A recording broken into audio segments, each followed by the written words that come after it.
and heavy music is coming your way. It's the Jay Stone Show with your host, Jay Stone.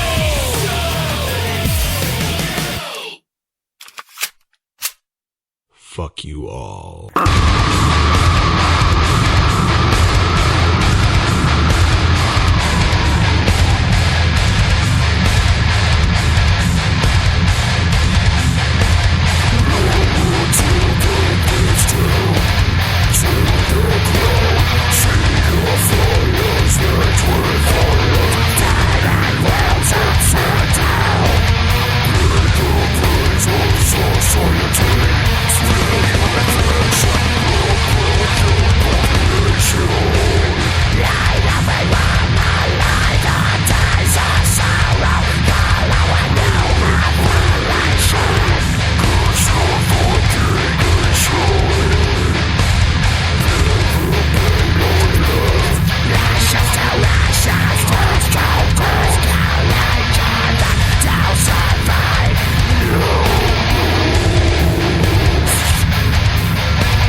Welcome to another episode of the Jay Stone Show at rockmetaltalk.com. You can catch me on Granite Coast Entertainment as well and MaximumThreshold.net.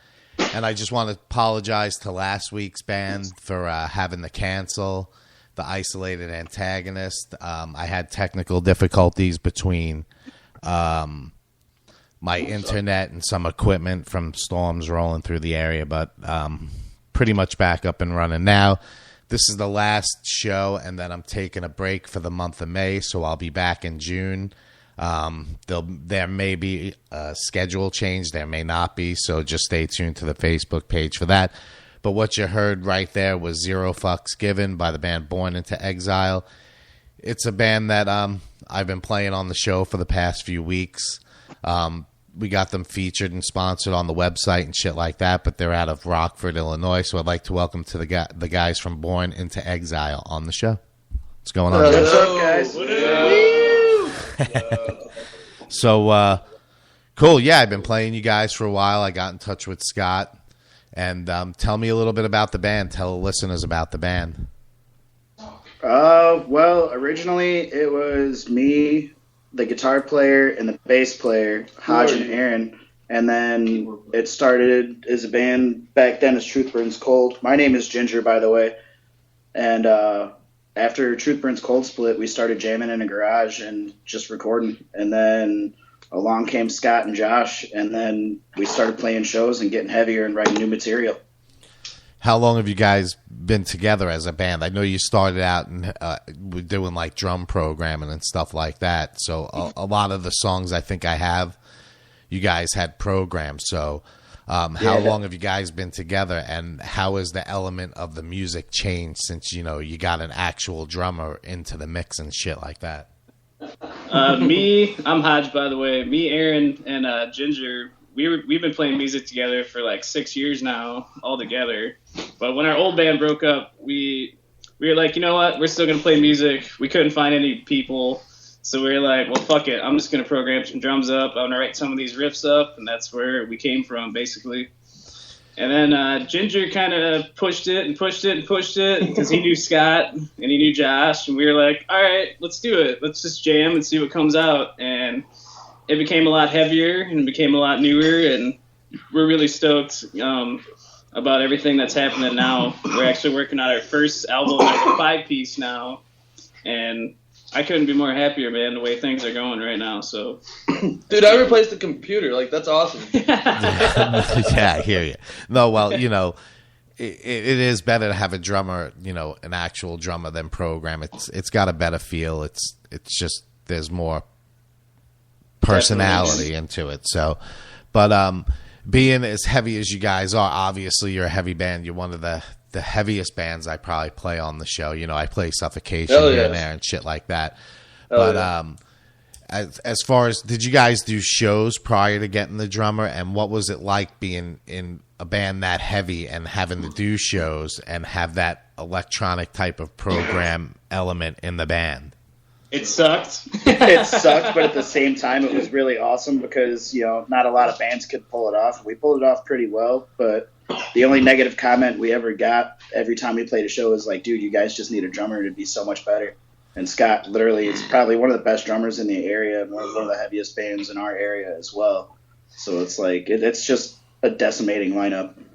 Yeah, because, a lot of heavy bands I would imagine would have an issue with that because of the, it's death metal, basically. So, and it's very big on the drumming. So I could see, a lot of pushback on that. But it's cool that you guys got a drummer.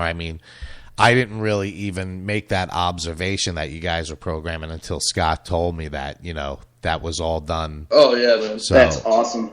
But that's cool.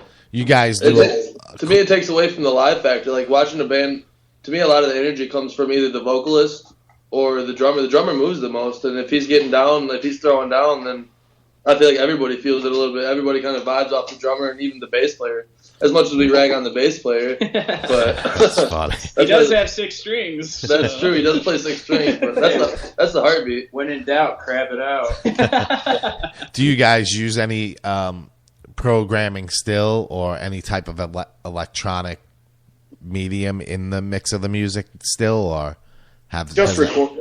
just in recording purposes, like a small amount of reverb or like a low pass filter as an underlay for vocals or guitars. But we all do it ourselves. We don't go to a studio or anything. Hodge actually does all the recording and producing with us. Yeah, like at my house. And then like with Hariah Saudaid, which is off our newest CD, I actually sat down with Scott and had him play everything like right in front of me, and we just mapped it out that way. So everything that we did do is exactly what he plays live at practice, like all of that shit. So it's pretty cool how we can integrate everything. And like I said, like Ginger said, all of our recordings are totally DIY. So you can hear our first CD and be like, yeah, it kind of sounds, it sounds cool. Then you hear our second one, then you hear the new shit. And it's like you can kind of hear how much better we got each time we recorded everything. Like Zero Fucks Given is off of our first CD, and that was done in a garage, literally. Yeah, it's all hail the garage. Yep. It doesn't sound bad, but of course you're only going to get better at the recording process, and as you get the drummer and stuff comes into the mix, it's going to get better. But you guys do you've done quite a bit of covers. Is that something that's going to continue? Live purposes, yeah. We might do another cover CD. We haven't talked about that yet. We're more focused on the original album so far. Like, we've got all our music is up on bandcamp.com. That's free for download. You can put Zero. We'll be posting more stuff, maybe a new single here soon. And then October 29th is our CD release date. I wouldn't be opposed to doing another cover CD. Maybe do like all 80s metals covers, or like a bunch of random ass We've off-the-wall thrown covers. around even like a new metal cover CD, just a bunch of like Limp Bizkit and Disturbed songs, make them like in the 8 strings and shit. Linkin Park. Def Leppard! Def Leppard. I'd love to cover some Def Leppard. That'd be fucking sweet. I'm sure it would sound pretty wild. Are you guys gonna put out physical copies of the CD, or are you gonna just do all digital? It's going to be physical for, we can order off our Big Cartel. We're going to have physical copies up for sale there. And then we'll also probably put it up for digital download too, just for, all our stuff's free right now, and I don't really mind it because, we do it all ourselves. And our whole purpose is we want people to hear our music, man. Right. I mean, we're realistic. Today's world, that's the way shit goes now. I mean, especially in the dying music industry. Yeah, Yep. it's definitely dying. I mean, and then, there's other bands, you can really go either way. I never had a problem with giving the music away for free, especially coming up. But if you get locked into a record deal, of course, you're going to want that to stop just because the label's going to make you do it anyway. But Oh yeah. Absolutely. has there been any label interest so far, or are you guys just sticking to your guns and going to continue to do it yourself? There's been a few, but nothing where we were like, oh, let's jump on this because this is really going to kickstart things. Right. Personally, I'd really like to sign to Sumerian just because of this. Yes, if Sumerian Records is listening, we will. We're so much more genty than what you hear. Right. I We mean, cover some After the Burial live too, so. Yep. Covered Barnable Cyrus once too. it's it's a hard genre of music too. I mean, to break through in. I mean, you're gonna have your hardcore fans, but obviously it's not the most commercial stuff in the world. So I mean, it's for heavy sure. stuff. Oh, so, absolutely. I mean, so That's where all the love is, though. yeah, no, It's all- that's true. But It's all personal. It's more for personal enjoyment, I feel like, than trying to make a career out of it. and At least for me, anyways. I don't see a career in the metal industry as far as being able to pay bills and pay this off. It's all because I personally love playing metal, especially the brutal 8-string metal that we play. right. I don't know how Well, to describe it. It's heavy. there's going to be the bands that are going to break through. Someone's always got to be at the top of the game in that genre of music. So I mean, Yeah, it's for sure. possible to make money, but It is. Yeah. I think if you got you stay more indie, you're gonna make more money. The more money they put into you, the more money they're gonna take from you. But you guys have that do-it-yourself approach, and that's probably the best way to build it. And then just jump on some That's the bigger only way to do it tours these and days. whatnot. So I mean, Oh yeah, man. at this point, CDs are cheap as shit to make. So you go out on the road, you get $15 for them. You're not going to get that from a record label every No, time you exactly. sell a CD. So it's just Definitely, one of man. those things that you have to. You got to weigh what you're going to do. I mean, do you want money being pushed behind you, or do you want to build it, grassroots and organically? So I mean, it's just one of those I things. kind of look at it like, what am I know, like Ginger and Aaron too. We're all big friends of Tech Nine and like strange music, even though that's like rap shit. But that's kind of where he was like, I'm gonna start my own label. If people buy this, they buy it. He built an empire. He dude. built That's an where we empire get that doing it that mentality. way, and if that's kind of why I look at it. If people like it and they want to spend money on it, let's do it. And if not, I'm content with that too. I just want my music to get out there. I want people to headbang to it. I want them to jam to it, and Keep local music alive. yep. Yeah, I mean that's the foundation, and that's what a lot of people out there, as consumer wise, that aren't musicians, don't understand that these bands and all these famous people came from somewhere. That they Any didn't band ever. They didn't just Any- wake up. I mean, Prince didn't just wake up and he was famous. He worked at it. I mean, I know it's a different style of music, but he's fresh in the Same media. concept.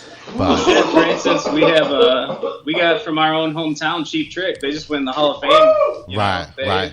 But I mean, some of our parents saw them play at high school dances. Like that shit's crazy to me, man. I hear you. Actually, the lead singer lives like 15 minutes from me now. He lives over in St. That's awesome. Bernard, Florida. He's always who's smoking a bong or something there. Joint, but close. That's funny. I can let that cough out now. That's funny. That's awesome. I kept hearing a little bit of it, so I figured I'd ask. But that's awesome. You gotta love it. If you haven't noticed, the Reverb Nation page is Born in Exile 420s. Oh, cool. Yeah. Very medical friendly, as they say. Right. Nope, that's awesome. Yeah, I just got some of the tracks you guys sent over, so that's cool. Thank you. But if you ever want to do something as far as like an exclusive download on my site or whatever, just let me know. We'll definitely throw that up. Yeah, But, fuck yeah. So as far as the new